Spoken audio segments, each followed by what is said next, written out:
Olá, queridos, graça e paz. Estava meditando no livro de Marcos, no capítulo 5. Ali vai narrar a história do endemoniado gadareno.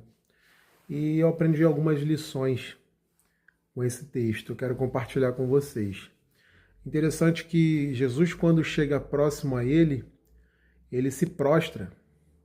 E na realidade, não ele, mas os demônios que estavam nele. E com isso os demônios já reconhecem a soberania de Jesus. E pergunta, o que o Senhor veio aqui fazer antes da hora, Jesus? O interessante é que Jesus, ele meio que não conversa muito com os demônios. Ele só dá uma ordem para que os demônios saiam daquele homem, daquela legião, que era uma legião. E o interessante é que os demônios eles fazem um pedido, para Jesus. Os demônios pedem para que eles possam ir para manada de porcos.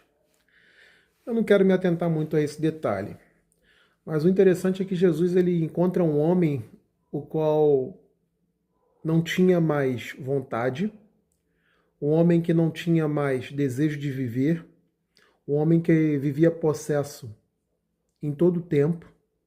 Não existiam, a história relata que não existia corrente, grilhões que conseguiam segurar esse homem.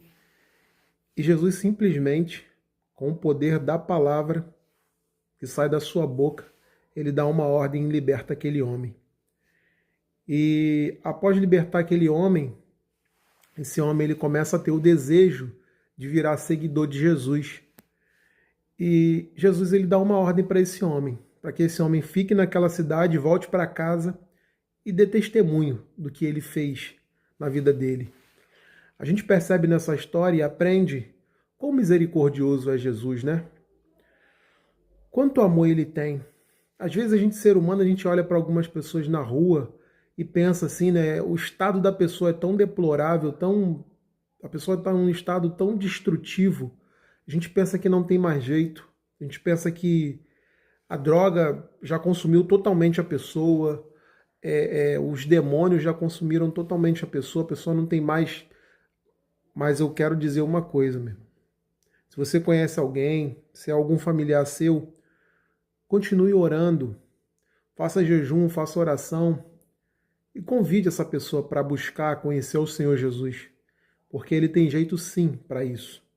Um dia, não como um endemoniado gadareno, mas um dia muitos de nós estávamos também cegos, sem esperança, mas Jesus olhou para nós com um olhar de misericórdia